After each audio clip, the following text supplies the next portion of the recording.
Entonces, ahora usted me dice que la única forma y los dos escenarios posibles es que el gobierno tire una indicación sustitutiva. Ya, eso. Insistiendo en el proyecto de él. Ya, eso tiene un tiempo, tiene un plazo, una apelación, es que el procedimiento ¿cuál es? Tiene un plazo, pero no me acuerdo ahora el tiempo, pero tiene un plazo que puede ser durante enero. Ya. Porque ahora el Congreso entra en receso hasta el 13 de diciembre. Correcto. Por las elecciones. Pero puede ser durante enero de presentar esa indicación sustitutiva. Ahora, lo que nosotros queremos es que se presente un proyecto nuevo. Ya. Y que se converse de verdad. Y que refleje los acuerdos de todo el Congreso y de toda la comunidad en Internet, y no solamente los compromisos que el gobierno adquirió con algunas asociaciones gestoras de derechos de autor. Entonces, eso es lo que nosotros esperamos, y ese proyecto, por supuesto que puede regular de mucho mejor forma lo que se intenta regular, que es la defensa del derecho de autor en Internet. Confeccionar un proyecto así por el tema de la ley, me imagino que debe tomar su tiempo, o el gobierno, ¿usted cree que antes del término del...? Yo creo que esto, si existe la voluntad del gobierno de hacerlo, se puede hacer muy rápido, si todos estamos más o menos claros en qué cosas deberían contener las normas. De hecho, es repetir los artículos que se rechazaron con esas dos modificaciones que establecemos, eliminando el inciso segundo del 85T y estableciendo una audiencia previa antes del corte en procedimiento judicial. Yeah. Eso se puede redactar en 5 minutos, si existe la voluntad política de hacerlo. Pero no sabemos todavía cómo va a reaccionar el gobierno en esta materia, porque yo creo que no tenían presupuestado perder. Claro, yo creo que también va a seguir insistiendo. Entonces, para terminar el video de la parte a los usuarios, dentro de todo lo que se consiguió, ya los usuarios no van a ser sancionados ni siquiera por subir, ni siquiera por bajar contenido, como salía primeramente en la ley. Claro, y no se van a poder cortar páginas por los ISP, etc. Por los ISP. Ahora, podemos descansar tranquilos hasta que tengamos nuevas noticias. Estamos hablando de enero. Hasta nuevas noticias, lo más probable es que durante enero. Yeah. De ver qué va a pasar, si van a insistir con indicación sustitutiva o si van a presentar un proyecto nuevo.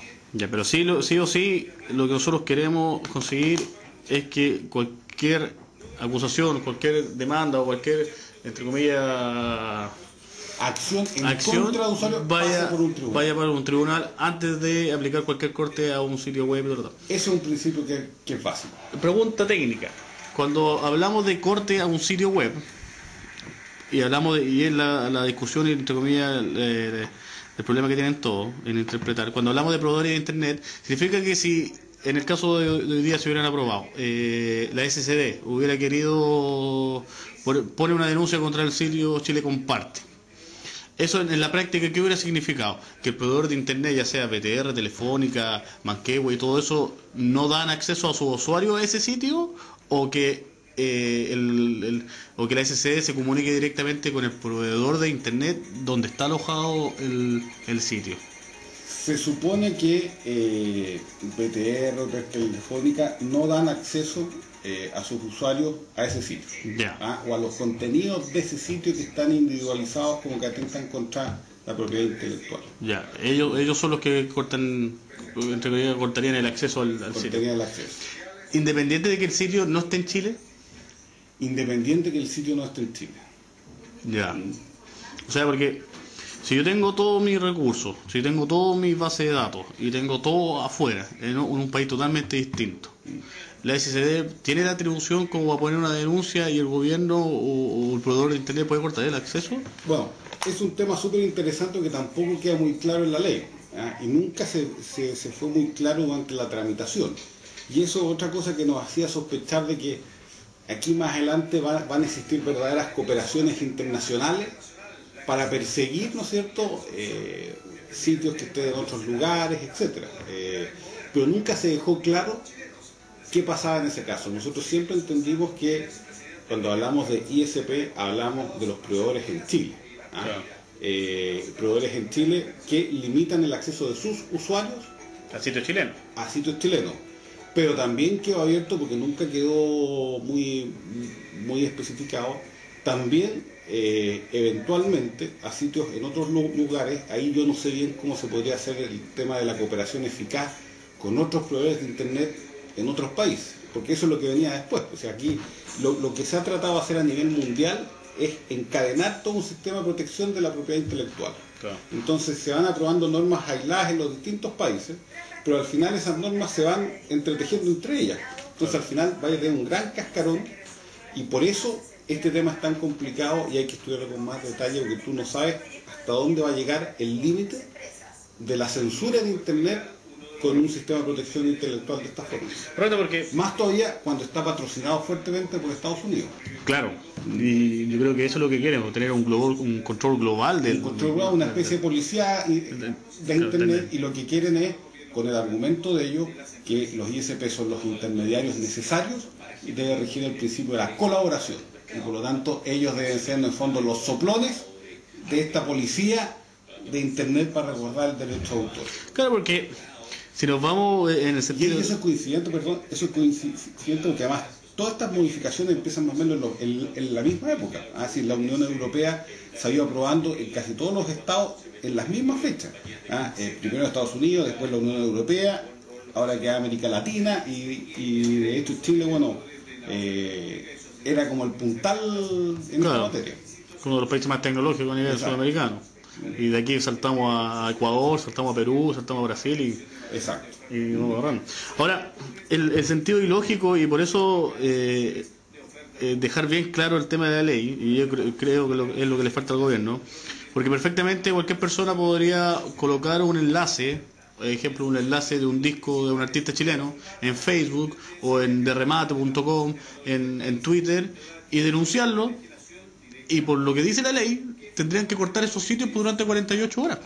Claro. Así de justo y así de injusto puede ser. De justo es la ley. Entonces no se interpreta de la misma forma como debería hacerse, en el sentido lógico y funcional de cómo actúan los sitios en Internet.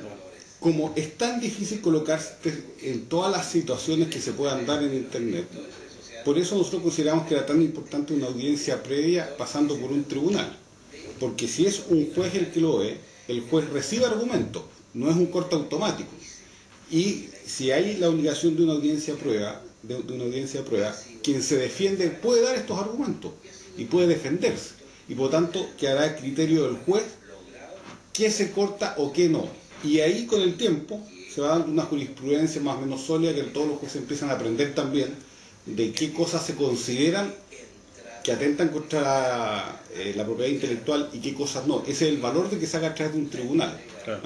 Y que ese tribunal tenga una audiencia prueba con el afectado, o sea, una audiencia previa. Porque puedes poner, por ejemplo, este caso, y a lo cual le parecerá súper razonable que no había un accionar doloso por parte del administrador de ese sitio, sino que fue objeto de un usuario. Que de buena o mala fe lo quería perjudicar. Claro, ese es el tema puntual, y la pregunta es: la demanda, o entre comillas las acusaciones, van contra la persona que sube el contenido y que lo mantiene en Internet, van contra el sitio que lo aloja, o van contra el sitio que los difunde? Eso tampoco queda claro en la ley. Eso queda, o al menos yo no lo tengo claro en la ley, y el gobierno nunca lo ha tenido muy claro tampoco. Se entiende que se corta el hosting. Pongamos un ejemplo: un usuario de Chile Comparte. Yo soy el dueño de Chile Comparte y Juan Pérez es usuario de Chile Comparte. Se mete al foro y postea un disco de Fernando Viero. La SSD lo detecta y ese disco lo postea, le pone el link y el disco lo deja enlazado en RapidShare o en Mega Download, ¿cierto? Sí. Yeah. La SSD detecta que en el foro alguien puso un disco de de Fernando Viero. Hace una acusación. Esa acusación va contra Chile Comparte como sitio, como Juan Pérez como usuario, porque él fue el que puso el disco, o contra RapidShare, que es la multinacional que está afuera. No. ¿O van contra los tres? O eso va principalmente contra Chile Comparte y quien administra, que es el representante legal de Chile Comparte. Ya. Porque además esta ley en el fondo también tiene un principio que es re complicado, y por eso lo votamos en contra también, que presume que quienes administran sitios deben saber sobre la legalidad o ilegalidad del contenido.